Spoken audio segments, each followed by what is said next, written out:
Mustin had been watching the creature through the Schmidt and Bender telescopic sight for the better part of an hour.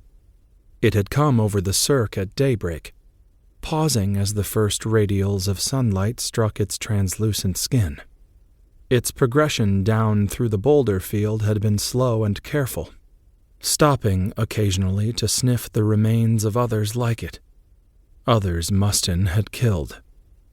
The sniper reached up to the scope, adjusted the parallax, and settled back in behind the focus. Conditions were ideal. Clear visibility, mild temperature, no wind. With the reticle set at 25 times zoom, the creature's ghostly silhouette popped against the gray of the shattered rock. At a distance of 1.5 miles, its head was no larger than a grain of sand.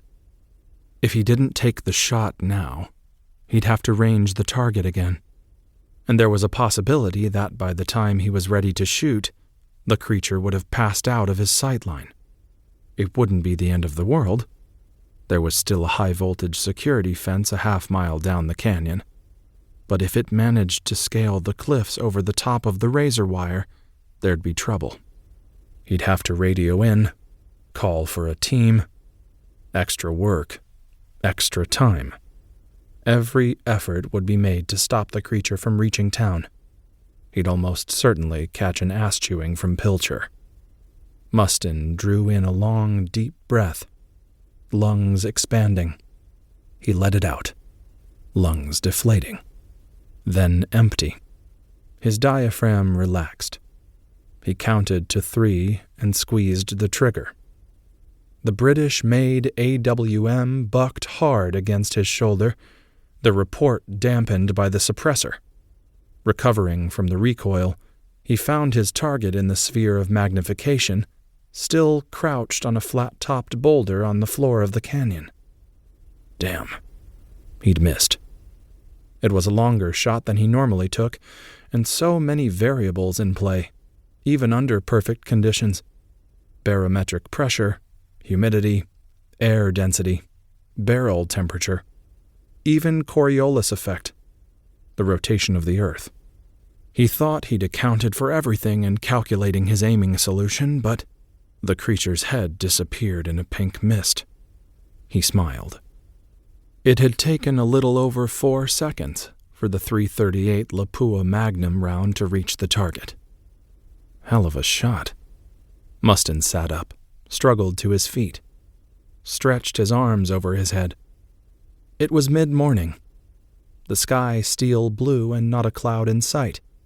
His perch was atop a 30-foot guard tower that had been built on the rocky pinnacle of a mountain, far above the timberline. From the open platform, he had a panoramic view of the surrounding peaks, the canyon, the forest, and the town of Wayward Pines, which, from 4,000 feet above, was little more than a grid of intersecting streets, couched in a protected valley. His radio squeaked. He answered. "Mustin, over. Just had a fence strike in Zone 4, over. Stand by." Zone 4 encompassed the expanse of pine forest that bordered the southern edge of town. He took up his rifle and glassed the fence under the canopy of trees, tracked it for a 1/4 mile. He saw the smoke first, coils of it lifting off the animal's scorched hide. "I have a visual," he said. "It's just a deer, over." "Copy that." Mustin swung the rifle north into town.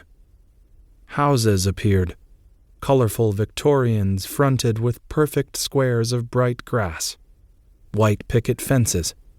He aimed down into the park where a woman pushed 2 children in swings. A little girl shot down the blinding glimmer of a slide. He glassed the schoolyard, the hospital, the community gardens, Main Street, fighting down that familiar swell of envy. Townies. They were oblivious. All of them, so beautifully oblivious.